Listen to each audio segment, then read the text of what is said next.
As we continue to witness just how competitive Michael Jordan was during The Last Dance, Dennis Rodman said that's one area that helps MJ in the GOAT debate. When comparing MJ and LeBron, Rodman said that LeBron, quote, doesn't have that desire to win at any cost that Jordan had. Shannon, is there any truth to this?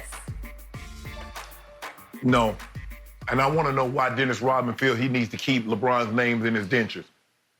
It's not good enough. See, Dennis Rodman was out of sight, out of mind. And then all of a sudden, the documentary, I think 2 series ago, Skip, they're talking about him going to Vegas, and now all of a sudden he wants to be back in the national spotlight. See, it's not good enough. Skip, here's the thing. Dennis Rodman can say 1,000 words, and no newspaper, nobody will pick it up. But he says 1,001 word, and that one word is LeBron, you already know what's going to happen. And that's where we are right now, Skip Bayless. Why is this man constantly in your mouth? Because, see, this is what happens, Skip, and we've talked about this before. Everybody feels their era is the best. We feel sacred. We hold that dearly. And if somebody says somebody from a different era is better than somebody in us, we feel that's a knock on all of us because we're supposed to have the best.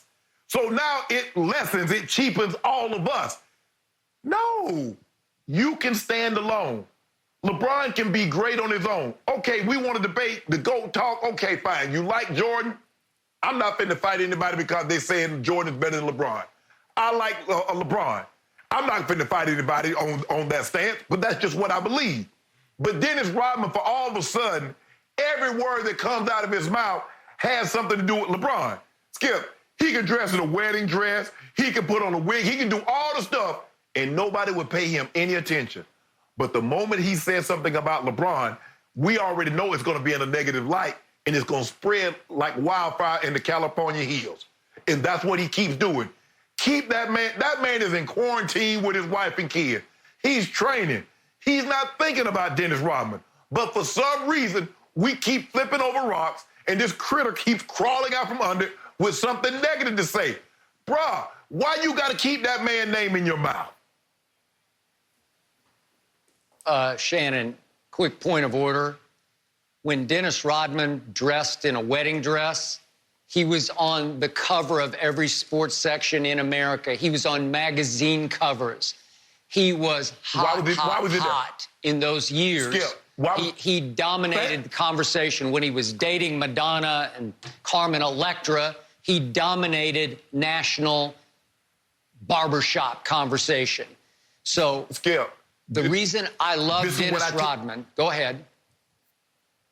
My only point is, Skip, yes, but you have to realize what happens now if he dresses in a wedding dress, if he cross-dresses. He's not in the NBA.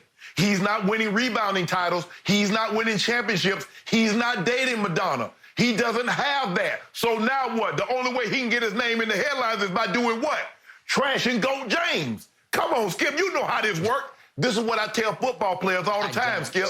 You might think you're different outside, but people want to talk to you and want to hear what you got to say because you're in the NFL. You'll find out once you're out of the NFL how many reality TV shows you get once you leave the NFL. Then come talk to your boy.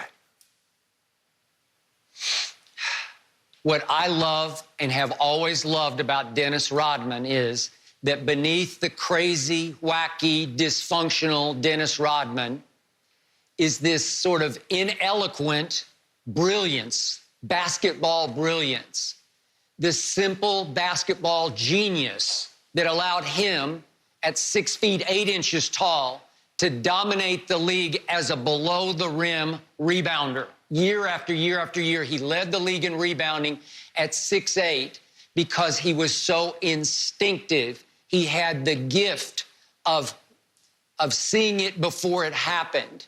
And he had the pleasure and the honor of getting to play with Michael Jeffrey Jordan. He knows.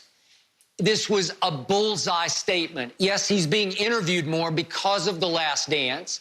But if you ask him about LeBron, he's just going to tell you the point-blank truth that you can't handle. It's a bingo truth. It's right on the button because it's exactly what I've been saying since 2006 on national television. Michael wanted to win. He had that raging desire to win at any cost that LeBron just isn't built to have. LeBron's more of a lover than a fighter. LeBron, I've always said, he's a really nice guy, truly a nice guy, to a fault. He's too nice of a guy to lift a team and drive a team the way Jordan drove a team to 6 championships in 6 tries with 6 finals MVPs. In the end, Michael Jordan was about killer will and supreme mental clutch toughness and psycho drive that I don't see in LeBron.